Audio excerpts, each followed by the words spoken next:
Ate, ano gagawin ko? Yung boyfriend ko kasi isi-share daw yung pictures ko. Paano na yung pag-aaral ko? Masisira ang reputasyon ko. Narinig niyo na ba ang mga gantong kataga? O di naman kaya ay nabasa niyo ito sa social media? Mabuhay! Ako si Eliza Luis Tito Fredo mula sa PNU Bachelor in Values Education 3rd year at pag-uusapan natin ang isa sa mga uri ng information disorder na tinatawag nating malinformation. Ang malinformation ay ang pagkapakalat ng totoong impormasyon na makadudulot ng kapahamakan sa isang tao o maging bansa. Huwag malilito, ang malinformation ay hindi fake news, ngunit ito ay katotohanan na ginagamit sa masamang dahilan. Maaari ring pribadong impormasyon dapat ito, ngunit na isa publiko para sa masamang tunguhin.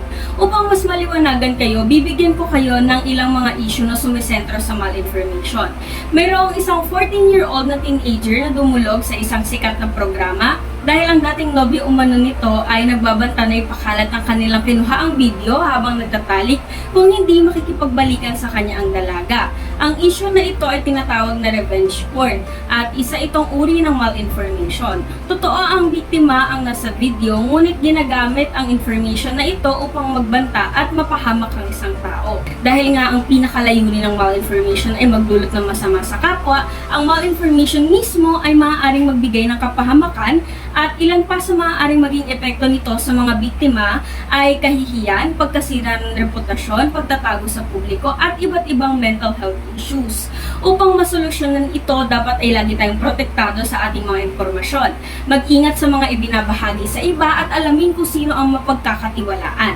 Dapat din ay maging kaisa tayo ng mga nagiging biktima nito at kung kaya pigilan agad natin ang pagkalat ng mga impormasyon na dapat ay hindi nakakalabas sa iba. Huwag tayong maging biktima at sanhi ng malinformation, ngunit huwag din tayong magbulag-bulagan. Tandaan, ang katotohanan ay hindi dapat ginagamit upang magdulot ng masama sa iba, bagkus dapat ito ay ginagamit lamang sa tama. Respetuhin natin ang mga bagay na tayo lamang dapat ang nakakaalam nang sa gayon ay maibigay pa rin ang tiwala ng iba na ating inaasam. Mabuhay at maraming salamat!